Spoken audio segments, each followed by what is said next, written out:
அனைவருக்கும் வணக்கம். இன்னைக்கு மார்னிங் பிரேக்ஃபாஸ்ட் கோதுமை ரவை உப்புமா தான் செய்யறேங்க. அதுக்கு என்னென்ன எடுத்துருக்கேன்னு பார்க்கலாங்க. சின்ன வெங்காயம், கறிவேப்பிலை, கடலைப்பருப்பு, சின்னதாக ஒரு தக்காளி பழம், கொஞ்சம் கொத்தமல்லி தழை, இதுக்கு 4 வரமிளகாய் எடுத்துருக்கேங்க. இந்த டம்ளர்ல 2 டம்ளர் ரவை எடுத்துக்கலாங்க.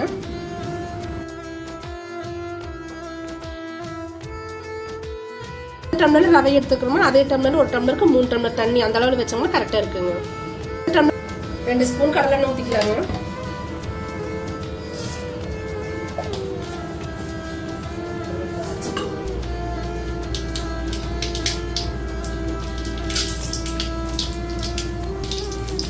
கடுகு நல்லா பொரிஞ்சிருச்சு.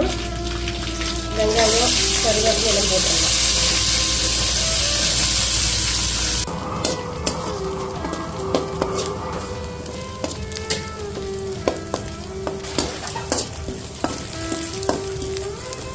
தக்காளி பழத்தை போட்டுடலாம்.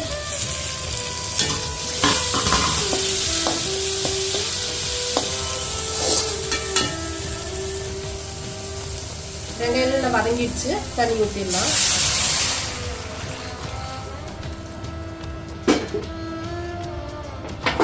தேவையான அளவு உப்பு போட்டுடலாம்.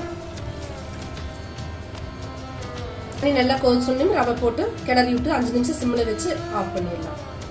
தண்ணி நல்லா கொதிச்சிடுச்சு. இப்போ ரவை போட்டு கிளறிடலாம்.